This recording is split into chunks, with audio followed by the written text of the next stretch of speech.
Ngayon, doon naman tayo sa sinabi mong nag-decline ka sa offer nila na on-site job. Okay. And dahil nag-decline ka, sinabi nila na meron kang notice to explain. So, hindi ko alam kung hanggang saan umabot yung disciplinary process. Okay.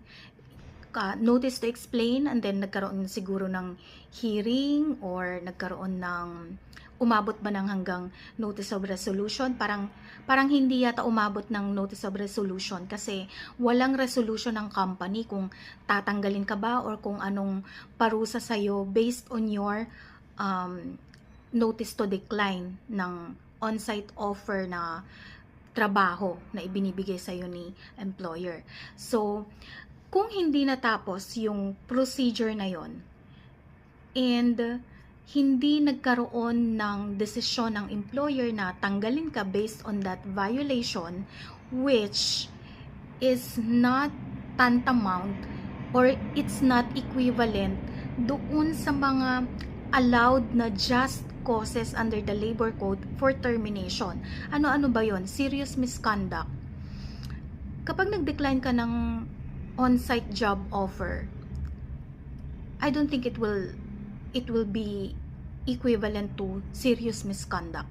It might be a misconduct, pero hindi siya serious to warrant dismissal. Gross and habitual neglect of duty, hindi rin siya pasok kasi hindi gross yung violation and hindi habitual yung action. Ano pa ba? Fraud? Wala naman. Walang fraud. Willful breach of trust? BPO employee ka, hindi ka managerial, hindi ka fiduciary rank and file employee, yung humahawak ng ari-arian or pera ng kumpanya.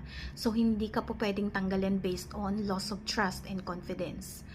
Commission of a crime, hindi naman ito krimen. So, wala doon sa mga nakalista sa labor code na just causes for termination yung nabanggit mong offense.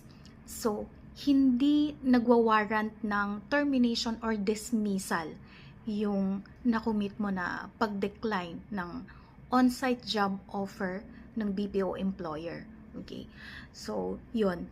Don't resign.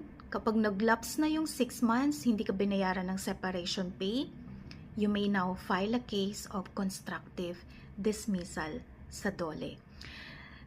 And kapag nanalo ka, the award will be reinstatement, ibabalik ka sa dati mong posisyon, and full back wages. Magkasama yan.